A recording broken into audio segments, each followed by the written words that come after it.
இந்த வீடியோவில் 4 பார்ட்ஸ் ப்ரோக்ரஷன்னா என்ன, அதை எப்படி அரேஞ்ச் பண்ணணும், பியானோவில் எப்படி ப்ளே பண்ணணும், கீபோர்டில் எப்படி ப்ளே பண்ணணும், க்ளோஸ் ப்ரோக்ரஷன்னா என்ன, ஓப்பன் ப்ரோக்ரஷன்னா என்ன, மேஜர் ஸ்கேல் எப்படி ப்ளே பண்ணுறது, மைனர் ஸ்கேல் எப்படி ப்ளே பண்ணுறது அப்படிங்கிறத பார்க்கலாம். நான் சி ஸ்கேலில் தான் சொல்லி தர போகிறேன். இப்போ நீங்கள் வேறு ஏதாவது ஸ்கேல் தெரிஞ்சுக்கணுன்னாலும் இந்த கான்செப்டை நீங்கள் ஃபாலோ பண்ணிங்கன்னா உங்களுக்கு எந்த ஸ்கேலையும் ப்ளே பண்ண முடியும். ஃபஸ்ட்டு 4 பார்ட்ஸ்னால் என்னென்னா சொப்ரானோ, ஆல்டோ, டெனர், பேஸ், இந்த 4 சேர்த்தா தான் 4 பார்ட்ஸ் வரும். இது வந்து மேக்ஸிமம் கொயரில் தான் நான் யூஸ் பண்ணி பார்த்துருக்குறேன். ஆனால் இதை ப்ளே பண்ணும்போது ஒரு நல்ல ஒரு ஃப்ளேவர் கிடைக்கும். எந்த ஒரு பாட்டையும் நீங்கள் 4 பார்ட்ஸில் ப்ளே பண்ணும்போது கொஞ்சம் நல்லா இருக்கும். அதுக்கு ஒரு ஃபார்முலா இருக்குது, அதை ஃபஸ்ட்டு தெரிஞ்சுக்கணும். சியில் ஒரு பாட்டை நீங்கள் ப்ளே பண்ணுறீங்கன்னா எல்லாமே ஒயிட் நோட்ஸ் தான் வரும், இப்படியே போகும், இப்படியே போயிட்டே இருக்கும். ஆனால் இதை இண்டிவிஜுவல் நோட்ஸாக ப்ளே பண்ணாமல் இதை 4 பார்ட்ஸ், அதாவது 4 கீஸில் நம்ம மூவ் பண்ணுறதுக்கு பேர் தான் 4 பார்ட்ஸ். அதை எப்படி நீங்கள் தெரிஞ்சுக்கணும்னா, இந்த மொத்த சி ஸ்கேலுக்குமே சி, எஃப், ஜி இந்த 3 நோட்டு மட்டும்தான் பேஸ் நோட்டாக இருக்கும். சிக்கு வந்து சி, இதை நீங்கள் தெரிஞ்சுக்கணும், மனப்பாடமாக படிக்க வேண்டியதுதான். டிக்கு வந்து ஜி, ஈக்கு வந்து சி, எஃப்க்கு வந்து எஃப், ஜிக்கு வந்து சி, ஏக்கு வந்து எஃப், பிக்கு வந்து ஜி, சிக்கு வந்து ஆல்ரெடி சி தான். இப்போ நான் இந்த சின்னு சொல்கிற பேஸ் நோட்டை வந்து நீங்கள் கார்டாக ப்ளே பண்ணணும். இப்போ சியை வந்து சி கார்டாக ப்ளே பண்ணணும். இதுக்கு வந்து ஜி பேஸ் நோட்டுன்னு சொன்னேன், அதை ஜி கார்டாக ப்ளே பண்ணணும். இதுக்கு வந்து சி பேஸ் நோட்டுன்னு சொன்னேன், அதை சி கார்டாக ப்ளே பண்ணணும். ஆனால் இந்த கார்டு ப்ளே பண்ணுற பொசிஷனில் கொஞ்சம் ஆல்ட்ரேஷன் பண்ணணும். இப்போ சிக்கு வந்து இதுதான் சி கார்டு, ஆனால் இப்படி ப்ளே பண்ணால் சொப்ரானோ நோட் வந்து லெஃப்ட் சைடில் வந்துடுது. சொப்ரானோ நோட் எப்போவுமே ரைட் மோஸ்ட்டில் தான் இருக்கணும். அப்போ நீங்கள் என்ன பண்ணணும், அதுக்கு ஏற்ற மாதிரி சி கார்டை மாற்றணும். அப்போ இந்த 2 நோட்டையும், இது வந்து இங்கே இருக்குது, இது வந்து இங்கே, இப்படியே மாற்றிடணும். இதை வந்து இன்வர்ஷன் அப்படின்னு சொல்லி சொல்லுவாங்க. First inversion, second inversion, third inversion அப்படின்னு இருக்குது. இப்படி நீங்கள் ப்ளே பண்ணணும். அதே மாதிரி டியோட பேஸ் நோட் வந்து ஜி, இது நீங்கள் ஜி கார்டு ப்ளே பண்ணாலே இதுக்கு கரெக்டாக மேப் ஆகிடுது. ஈயோட பேஸ் நோட்டு சி, சியோட பொசிஷன் வந்து இது, ஆனால் ரைட் மோஸ்ட் நோட்டில் ஈ தான் வரணும். அப்படின்னா இந்த ஒன்றை மட்டும் நீங்கள் மாற்றி இங்கே கொண்டு வந்துடணும். அதே மாதிரி எஃப், எஃப்போட பேஸ் நோட் எஃப் தான், ஆனால் எஃப் பொசிஷன் இப்படி நீங்கள் ப்ளே பண்ணுவீங்க. இந்த 2ஐயும் அப்படியே இங்கே கொண்டு வந்துடுவீங்க இப்படி, ஓகேவா.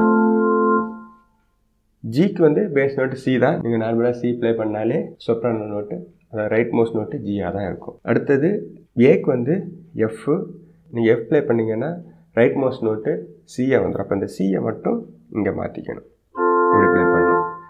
பிக்கு வந்து ஜி பேஸ் நோட்டுன்னு சொன்னேன், இதுதான் ஜி நோட்டு, இந்த ஒன்றை மட்டும் நீங்கள் மூவ் பண்ணி இப்படி கொண்டு வந்துடணும். அடுத்த சிக்கு வந்து நான் ஏற்கனவே சொன்ன மாதிரி இங்கே இருக்கிறத அப்படியே மாற்றி இப்படி ப்ளே பண்ணிடணும், ஓகேவா. இப்படி நீங்கள் மூவ் பண்ணியாச்சுன்னா அந்த பாட்டை கேட்குறதுக்கு கொஞ்சம் நல்லாயிருக்கும். இப்போ பாருங்கள், இது ஆர்டினரியாக ப்ளே பண்ணுறது. இப்போ கார்டாக மூவ் பண்ணுறேன் பாருங்கள்.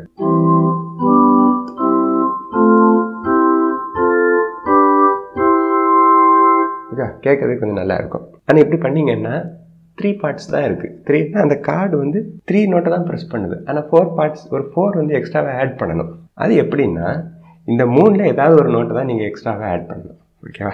ரொம்ப ஈஸி. இப்போ சிக்கு வந்து இந்த கார்டை ப்ளே பண்ணுறீங்க, ஆனால் இந்த left most note soprano, alto, tenor வந்தாச்சு. பேஸ் நோட் வந்து எப்போவுமே இந்த மொத்த பாட்டுக்குமே சிஎஃப்ஜி இந்த 3 தான் இருக்கணும், ஓகேவா. அப்போ சிஎஃப்ஜி இல்லாத பட்சத்தில் நீங்கள் எக்ஸ்ட்ரா ஒரு நோட்டை ஆட் பண்ணணும். இப்போ இங்கே வந்து சிக்கு வந்து சிஇஜி, ஆனால் லெஃப்ட் மோஸ்ட் நோட்டில் வந்து இ இருக்குது, ஆனால் நமக்கு சி தான் தேவை, அதனால எக்ஸ்ட்ராவாக சி ஆட் பண்ணணும். அப்போ இதுதான் சியோட 4 பார்ட்ஸ்.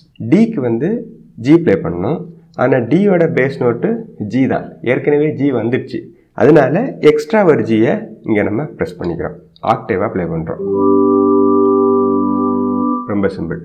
அடுத்தது இ, ஈக்கு வந்து சி தான் கார்டு, பேஸ் நோட்டும் சி தான், ஆனால் நமக்கு லெஃப்ட் மோஸ்ட் நோட்டில் ஜி இருக்குது, அதனால எக்ஸ்ட்ரா சியை ப்ரெஸ் பண்ணிக்கணும், ஓகேவா. எஃப்க்கு வந்து எஃப் தான் நமக்கு கார்டு, ஆனால் லெஃப்ட் மோஸ்ட் நோட்டில் ஏ இருக்குது, அதனால எஃப் எக்ஸ்ட்ராவாக ஆட் பண்ணிக்கணும். ஜிக்கு வந்து சி கார்டு தான் நம்ம ப்ளே பண்ணணும், இங்கே ஏற்கனவே சி இருக்குது, அதனால எக்ஸ்ட்ரா ஒரு சி அப்ளை பண்ணிக்கணும். ஏக்கு வந்து எஃப் தான், இங்கே நமக்கு எஃப் இல்லை, அதனால எக்ஸ்ட்ரா ஒரு எஃப் அப்ளை பண்ணிக்கணும். பிக்கு நான் முன்னாடி இப்படி சொல்லியிருப்பேன், ஆனால் நீங்கள் எப்படி ப்ளே பண்ணணுன்னா இப்படியும் ப்ளே பண்ணலாம். இதுனா கொஞ்சம் கூட ஒரு ப்ராப்பரான 4 பார்ட்ஸாக இருக்கும். பியோட கார்டு வந்து ஜி, இப்போ ஜி ப்ளே பண்ணியாச்சு. ஆனால் லெஃப்ட் மோஸ்ட் நோட்டில் டி இருக்குது, அதனால ஒரு ஜியை எக்ஸ்ட்ரா ஆட் பண்ணிக்கணும். இங்கே இதுதான் பியோட 4 பார்ட்ஸ். அடுத்தது சிக்கு ஆல்ரெடி சொன்ன மாதிரி இப்படி. இது வந்து நீங்கள் கீபோர்டில் ப்ளே பண்ணிங்கன்னா ஓகே. இதுக்கு பேர் தான் க்ளோஸ்ட் ப்ரோக்ரஷன் அப்படின்னு சொல்லுவாங்க. இந்த 4 பார்ட்ஸுமே நெருங்கி வர்றது. மேக்ஸிமம் க்ளோஸ்டு 4 பார்ட்ஸ் இப்படி தான் ப்ளே பண்ண முடியும். இப்போ சிக்கு வந்து இப்போ இந்த லெஃப்ட் மோஸ்ட் சி நம்ம இருக்கிறோம், ஆனால் இங்கே ஒரு சி இருக்குது, இங்கே ஒரு சி இருக்குது, ஓகேவா, சி நிறைய இருக்குது. ஆனால் நம்ம இருக்கிறதுலே க்ளோஸ்டு சியை நம்ம ப்ளே பண்ணுறோம். ஒவ்வொரு 4 பார்ட்ஸுக்குமே இருக்கிறதுலே க்ளோசஸ்ட் ப்ராக்ரஷனை நம்ம ப்ளே பண்ணுறதுனால இந்த ப்ராக்ரஷனை வந்து க்ளோஸ்ட் ப்ராக்ரஷன் அப்படின்னு சொல்லுவாங்க. ஆனால் நீங்கள் பியானோவில் ப்ளே பண்ணிங்கன்னா உங்களுக்கு இன்னும் 2 ஆக்டேவ் லெஃப்டில் இருக்குது. மிடில் சின்னு சொல்கிறது இதை தான் மிடில் சின்னு சொல்லுவாங்க. அப்போ எந்த ஒரு பாட்டையும் இதுலேருந்து தான் ஸ்டார்ட் பண்ணணும். ஆனால் பேஸுங்கிறது இப்போ இந்த சிக்கு நீங்கள் இதை ப்ளே பண்ணும்போது இது வந்து ஆக்சுவலாக பேஸ் கிடையாது. பேஸுங்கிறது நல்லா லோவாக இருக்கணும், இங்கே இருக்கணும். இதுதான் ஆக்சுவலாக ஒரு பாட்டோட பேஸ். இந்த 4 பார்ட்ஸ் ப்ரோக்ரஷனை வந்து பைப் ஆர்கனில் தான் மெயினாக யூஸ் பண்ணுவாங்க. பைப் ஆர்கனில் எப்படின்னா காலில் ஒரு பெடல் இருக்கும், அந்த பெடல் வச்சு தான் பேஸ் ப்ளே பண்ணுவாங்க. லெஃப்ட் ஹேண்டை வச்சு tenure note, single note tenure நோட்டை ப்ளே பண்ணுவாங்க. ரைட் ஹேண்டில் 2 ஃபிங்கர் சொப்ரானோ ஆல்டோ, இந்த 2ஐயும் ரைட் ஹேண்டில் ப்ளே பண்ணுவாங்க. ஆனால் நம்ம இந்த 4ஐயுமே ஒரே கீபோர்டில் தான் ப்ளே பண்ணணும். அப்போ கீபோர்டாக இருக்கிற பட்சத்தில் நீங்கள் இப்படி ஃபாலோ பண்ணணும். ஆனால் பியானோவில் நீங்கள் ப்ளே பண்ணுற பட்சத்தில் அந்த பேஸை வந்து இங்கே ப்ளே பண்ணணும். அப்போ தான் ஒரு ப்ராப்பரான ஒரு பேஸ் கிடைக்கும், பேஸ் நோட். இப்போ இங்கே நீங்கள் ப்ளே பண்ணிங்கன்னா பேஸ் இங்கே ப்ளே பண்ணணும். ஒரு நோட்டையும் ப்ளே பண்ணலாம், ஆக்டிவாக ப்ளே பண்ணிங்கன்னா கொஞ்சம் கூட ஒரு நல்ல எஃபெக்ட் கிடைக்கும். இங்கே பாருங்கள்,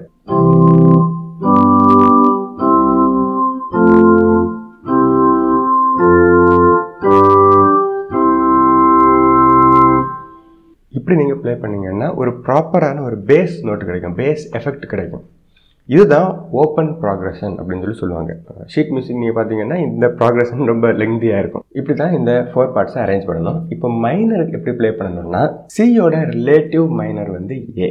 மைனர் ப்ராக்ரஷன் எப்படி இருக்கும்னா நம்ம டோரேமிஃபா வந்து இங்கேருந்து தொடங்கி இப்படி வருது. ஆனால் மைனர் நோட் வந்து ஏலேருந்து தொடங்கி ஏல முடியும்.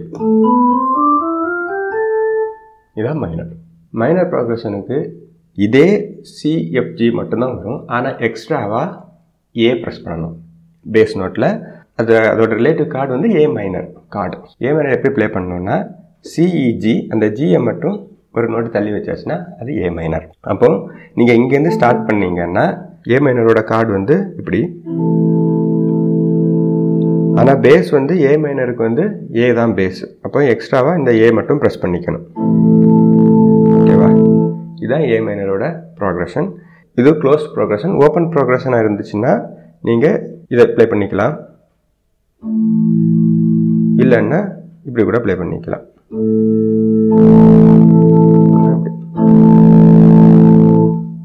இப்படி தான் ஒரு 4 பார்ட்ஸை நீங்கள் அரேஞ்ச் பண்ணணும். உங்களுக்கு புரிஞ்சுக்கணும்னு நினைக்கிறேன். ஏதாவது டவுட் இருந்தால் கமெண்ட் பண்ணுங்கள். அடுத்த வீடியோவில் பார்க்கலாம்.